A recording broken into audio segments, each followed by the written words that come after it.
2000க்கும் குறைவாக இருக்கக்கூடிய இந்த ஓட் பேங்க் இருக்கக்கூடிய கிராமம் இந்த நாட்டு அரசாங்கத்திற்கு மட்டுமல்ல, இந்த நாட்டு சுப்ரீம் கோர்ட்டுக்கு மட்டுமல்ல, இந்த நாட்டு எலெக்ஷன் கமிஷன் ஆஃப் இந்தியாவிற்கே கண்ணாடியை காட்டியிருக்கிறார்கள்.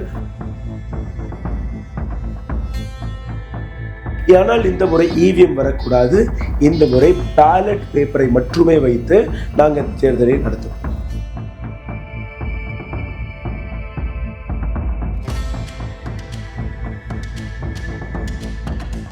கிராம மக்களே கொஞ்சம் கொஞ்சமாக பணத்தை சேர்த்து 2,40,000 ரூபாயை சேர்த்திருக்கிறார்கள். கிராமத்தில் இருக்கக்கூடிய நபர்களே போலிங் ஆஃபீஸர், இந்த மாதிரி பல்வேறு டிபார்ட்மெண்ட் பல்வேறு பொறுப்புகளை எடுத்துக்கொண்டு பேலட் பாக்ஸ் தயாரித்திருக்கிறார். பேலட் பேப்பர் தயாரிக்கப்பட்டது.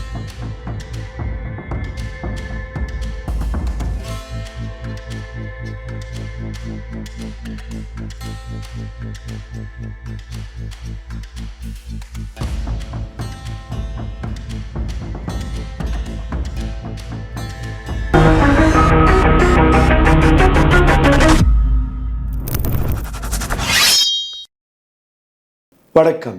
மார்க்கர்வாடி மகாராஷ்டிராவில் இருக்கக்கூடிய ஒரு சிறிய கிராமத்தின் கதை. இந்த நாட்டின் பேச்சுரிமையை, இந்த நாட்டு சுதந்திரத்தை, இந்த நாட்டு டெமோக்ரஸியை, இந்த நாட்டு கான்ஸ்டியூஷனை காப்பாற்றுவதற்காக, உங்களுடைய என்னுடைய ஓட்டுரிமையை பாதுகாப்பதற்காக இந்த நாட்டு இவிஎம்முக்கு எதிராக ஒரு மிகப்பெரிய போராட்டத்தை தொடங்கியுள்ளது. கிட்டத்தட்ட 2000க்கும் குறைவாக இருக்கக்கூடிய இந்த ஓட் பேங்க் இருக்கக்கூடிய கிராமம் இந்த நாட்டு அரசாங்கத்திற்கு மட்டுமல்ல, இந்த நாட்டு சுப்ரீம் கோர்ட்டுக்கு மட்டுமல்ல, இந்த நாட்டு எலெக்ஷன் கமிஷன் ஆஃப் இந்தியாவிற்கே கண்ணாடியை காட்டியிருக்கிறார்கள். முகத்தை பாருங்கள், உங்களுடைய முகத்திலிருந்து போய் படிந்து கொண்டிருக்கிறது. எங்களுக்கு கிடைத்த அந்த ஓட்டுரிமையை நீங்க எந்த அளவில் சீர்குலைத்து விட்டீர்கள். அதிலிருந்து இந்த நாட்டை காப்பாற்றுவதற்கும் இந்த நாட்டை மீட்டெடுப்பதற்காகவும் நாங்க நிற்கிறோம் என்கிற அந்த விஷயத்தை அவர்கள் எடுத்து வைத்திருக்கிறார்கள். அவர்களுக்காக பாராட்டுக்கள் பல. நவம்பர் 20 மகாராஷ்டிராவில் நடந்த ஒரு தேர்தல். இந்த தேர்தலும் போது அங்க நடந்த அத்துமீறல்கள், அங்க நடந்த தில்லுமுள்ளுக்கள், இவிஎம்ஐ வைத்து எந்த அளவில் மகாராஷ்டிராவில் தேர்தல் நடந்திருக்கிறது, எந்த அளவில் பிஜேபி அங்க இவிஎம்ஐ வைத்து தேர்தலில் வெற்றி பெற்றிருக்கிறார்கள் என்கிற அந்த விஷயத்தை உறுதிப்படுத்தும்படி இந்த கதை உங்களிடம் நான் கொண்டு வந்திருக்கிறேன். மார்க்கர்வாடி என்கிற இந்த கிராமத்தில் வசிக்கக்கூடிய அனைத்து நபர்களுக்குமே த ரூஸ்டர் நியூஸ் ஒரு மிகப்பெரிய செல்யூட்டை எடுத்து வைக்கிறது. மார்க்கர்வாடி என்கிற கிராமம் என்சிபி சரத்பவாருடைய ஒரு கோட்டையாக பார்க்கப்பட்டது.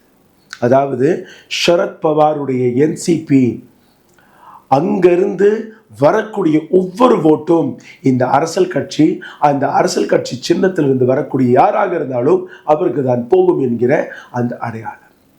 ஆனால் இந்த முறை நடந்த தேர்தலும் போது 2 நபர்கள் போட்டியிட்டார்கள். ஒரு பக்கம் பிஜேபி, இன்னொரு பக்கம் என்சிபி. என்சிபியை சார்ந்த ஜன்கர், அதற்கு எதிராக நின்ற பிஜேபியின் தலைவரான சத் புடே.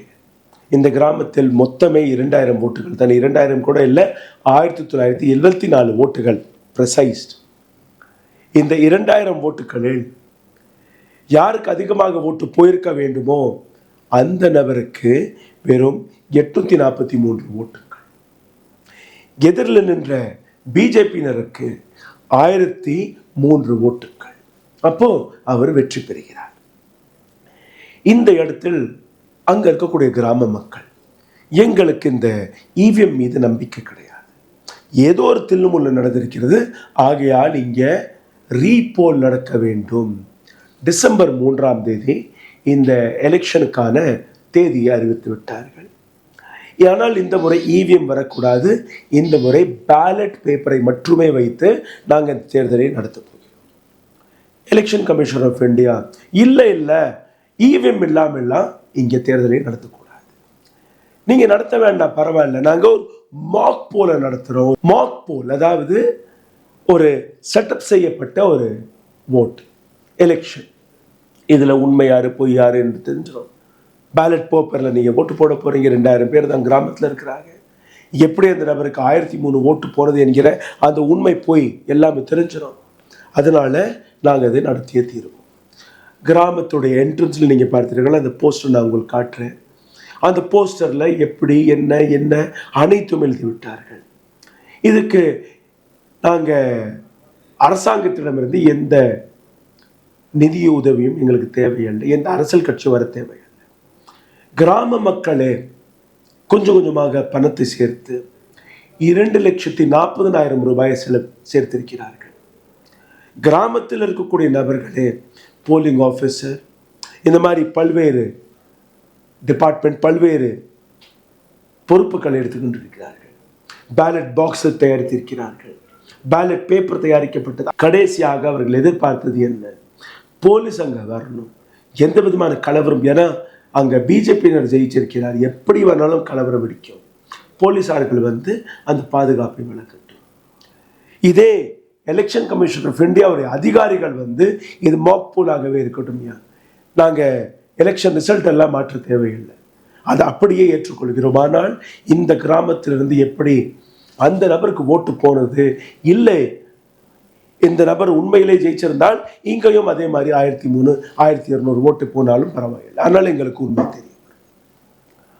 இந்த நடவடிக்கை எடுத்த கிராம மக்கள், அங்கே இருக்கக்கூடிய அதிகாரிகள், DCP, SP, collector, election commission of India, மத்திய சங்கத்தை சார்ந்த பல அதிகாரிகள் அந்த கிராமத்தை முற்றுகையிட தொடங்கிவிட்டார்கள். கிராமத்தின் பிரசிடென்ட், அங்கே இருக்கக்கூடிய இளைஞர்கள், அங்கே இருக்கக்கூடிய பெண்கள், குடும்பத்தினர்கள் அவர்களை மிரட்ட தொடங்கி இருக்கிறார்கள். எப்படி நீங்கள் பேலட் பேப்பரை வைத்து தேர்தலை நடத்தலாம் என்று. அங்கே எந்த அளவில் நெருக்கடியை கொடுத்திருக்கிறார்கள் என்று நீங்கள் பார்த்தீர்கள்னா,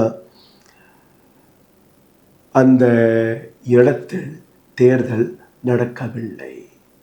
தேர்தலை நடத்தினீர்கள்னா நாங்கள் உங்களை உள்ள தூக்கி போட்டு விடுவோம். சரி, இப்போ மகாராஷ்டிராவில் நடந்த அடுத்த தில்லுமுல்லை நான் உங்களுக்கு எக்ஸ்போஸ் செய்ய காட்டி போகிறேன். என்னுடைய தொண்டை கொஞ்சம் கட்டியிருக்கிறது, அதற்காக மன்னித்து விடுங்கள். ஆனால் இது போன்ற செய்தி உங்களிடம் வந்து சேர வேண்டும் என்கிற அந்த அக்கறை, அந்த கடமை எங்களுக்கு இருக்கிறது. அதனால் என்ன நடந்தாலும் பரவாயில்லை, உங்களுக்கு அந்த செய்திகளை கொண்டு வந்து சேர்த்து கொண்டிருக்கிறோம். மகாராஷ்டிரா தேர்தலில் எந்த அளவில் இங்கே தில்லுமுள்ளுக்கள் நடந்திருக்கிறது, ஊழல் நடந்திருக்கிறது, எப்படி ஈவிஎம்ஐ வைத்து அங்கே தவறுகள் நடந்திருக்கிறது என்கிற அந்த எத்தனையோ கேள்விகளை தொடர்ந்து கேட்டுக்கொண்டிருக்கிறார்கள். ஒரு வாரத்திற்கு முன்பு நான் ஒரு இன்டர்வியூ எடுத்திருந்தேன் தேவசகாயம் ஐயா அவர்களை. அவரும் அந்த குற்றச்சாட்டை எடுத்து வைத்தார். அவரும் இவிஎம்எல் நடந்த தவறுகளை சுட்டி காட்டினார். ஹிந்தி, தமிழ் ரெண்டுலையுமே எங்களோட சேனலில் இருக்குது, நீங்கள் அதை போய் பார்க்கலாம். 2 நாட்களுக்கு முன்பு காங்கிரஸ்லேருந்து ஒரு 5-6 தலைவர்கள் எலெக்ஷன் கமிஷன் ஆஃப் இந்தியாவை போய் சந்தித்திருக்கிறார்கள். ஏற்கனவே ஹரியானா தேர்தல், அதிலிருந்து வந்த ரிசல்ட், அதற்கான எந்த நடவடிக்கையும் நீங்கள் எடுக்கவில்லை. இப்போ மகாராஷ்டிரா தேர்தலிலும் பல்வேறு ஊழல் நடந்திருப்பதாக எங்களுக்கு சந்தேகம் இருக்குது, அதை நீங்கள் எடுத்து காட்டுங்க. என்னது? முதலில் ஓட்டு போடப்பட்ட அந்த ஓட் பெர்சன்டேஜ் மீது எங்களுக்கு சந்தேகம் இருக்குது. என்ன சந்தேகம்? மாலை 5 மணி அளவில் அந்த எலெக்ஷன் முடியும் போது இதே எலெக்ஷன் கமிஷன் ஆஃப் இந்தியாவுடைய ரிப்போர்ட், மொத்த ஓட்டு பெர்சன்டேஜ் 58.22%. இரவு 11:30 மணிக்கு அடுத்த நம்பரை கொடுக்குறீங்க. இல்லை 65.2% போலாயிருக்கிறது. அடுத்த நாள் இதுவும் சரியில்லை, 66.5% ஓட்டு போடப்பட்டிருக்கிறது. அப்போ ஈவினிங் 5 மணிக்கு நீங்கள் கொடுத்தது என்ன? 58.22. அடுத்த நாள் கொடுத்தது என்ன? 66.5%. கிட்டத்தட்ட 8% அதிகமான ஓட்டு அங்கு விழுந்ததாக கூறியிருக்கிறீர்கள். இதற்கான இம்பாக்ட் என்ன? 79 லட்சம் 79 lakh votes அதிகமாக தில்லுமுள்ளு வழியாக நீங்கள் ஃபீட் செய்திருக்கிறீர்கள்.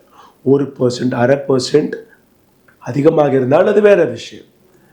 ஆனால் இந்த இடத்தில் நேரடியாக 7% அதிகமாக போலாகும் போது அது எப்படி நம்ப முடியும்? இதே விஷயத்தை தேவசகாயம் ஐயா எடுத்து விளக்கியிருந்தார். அது போன வாரம் போட்ட வீடியோவில் இருந்து ஒரு சின்ன தொகுப்பை உங்களுக்கு நான் எடுத்து காட்டுகிறேன். ப்ளீஸ் பாருங்கள்.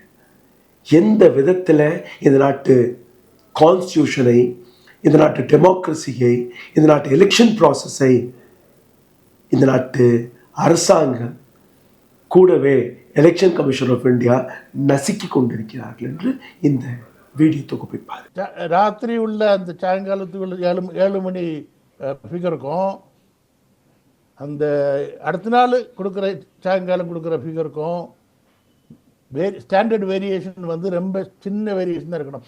0.5 to 1%. 0.5 to 1%. 1% வச்சுக்குவோம். 1% வச்சுக்குவோம். 1.5 வரை வச்சுக்குவோம். 1.5 வரை வச்சுக்குவோம். Okay, standard deviation. ஆனால் 2019 இருந்து அப்போ 2024 12%, 8%, 10%, தமிழ்நாட்டில் 7%. இப்போ இது எங்கேருந்து வந்தது?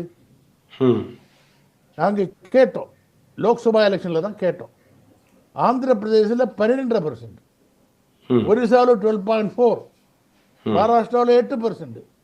இப்படி எல்லாமே வந்து நாங்கள் அப்புறம் எலெக்ஷன் கமிஷன் கேட்டோம், ஏயா இது எப்படி ஸ்டாண்டர்ட் டிவியேஷன் 1% தானே, அதை விட மேலே போகக்கூடாத. இப்போ வந்து உங்களுக்கு டெலிகம்யூனிகேஷன் ரொம்ப அட்வான்ஸ் ஆகிருக்கு. இந்தியாவது டெலிகம்யூனிகேஷன் இல்லை.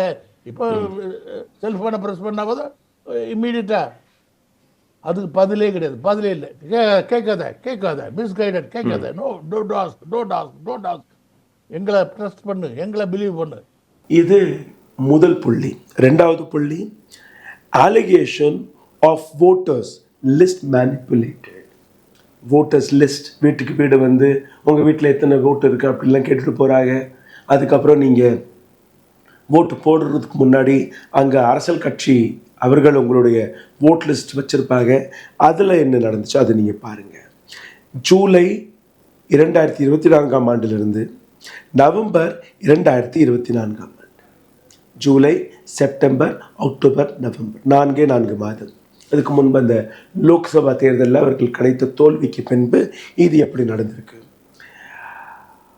அன்பிரசிடென்ட் முறைப்படி எந்த விதமான ஃபார்ம் 6, ஃபார்ம் 7 இதற்கான எந்த விதமான டேட்டாவையும் காட்டாமல் 47 லட்சம் ஓட்டர்ஸ்களை நீங்கள் என்ரோல் செய்திருக்கிறீர்கள், அதிகரித்திருக்கிறீர்கள்.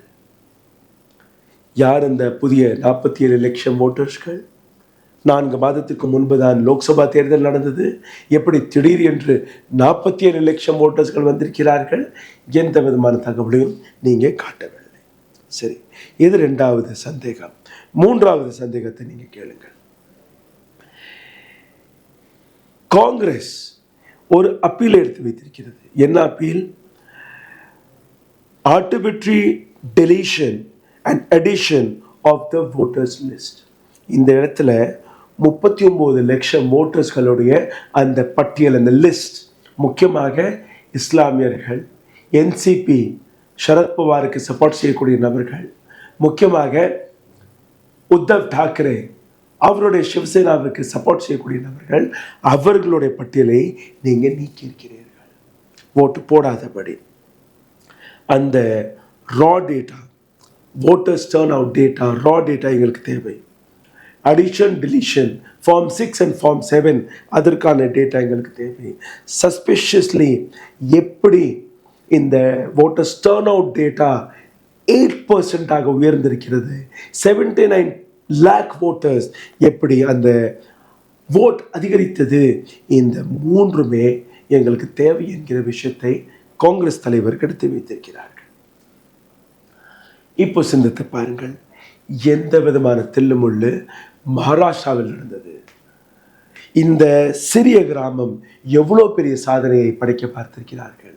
அந்த சிறிய கிராமத்தை கூட பார்த்து இந்த நாட்டு அரசாங்கம், எலெக்ஷன் கமிஷன் ஆஃப் இந்தியா எந்த இவிஎம்ஐ வைத்து மகாராஷ்டிரா, ஹரியானா வரக்கூடிய எத்தனையோ மாநிலங்களில் இதற்கு முன்பு நடந்த எத்தனையோ தேர்தல்களில் தில்லுமுல்லை செய்து நடத்தினார்களோ அவர்களுக்கு பயம் கொடுத்து போனது. வெறும் 1974 ஓட்டர்ஸ். இவர்கள் அந்த பேலட் பேப்பர் 2400 பேலட் பேப்பர்ஸ்களை அச்சடித்தார்கள்.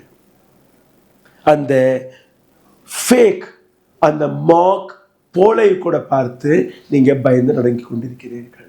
இப்போ சிந்தித்து பாருங்கள், மகாராஷ்டிரா தேர்தலிலிருந்து வந்த ரிசல்ட் உண்மையானதா? இந்த கேள்விக்கான விடயத்தை கீழே கமெண்ட் பாக்ஸில் எழுதுவீர்கள் என்று நம்புகிறேன். இந்த வீடியோ உங்களுக்கு பிடித்திருந்தால் தயவு செய்து இதை பகிருங்கள், ஷேர் செய்யுங்கள்.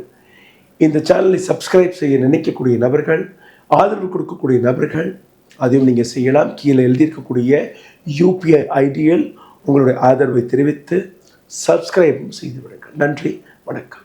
ஊடகம் கார்ப்பரேட் அரசியல்வாதிகளின் கைப்பாவையாக, அடிமைகளாக இருந்தது போதும். இனி சாட்டை எடுத்து சுழற்றும் நேரம் வந்துவிட்டது. ஊடகம் பொதுமக்களாகிய உங்களுக்காக, உங்களாலேயே இயக்கப்பட வேண்டும். ஊடக சுதந்திரத்திற்காக உங்களின் பங்களிப்பை இன்றே அளித்திடுங்கள்.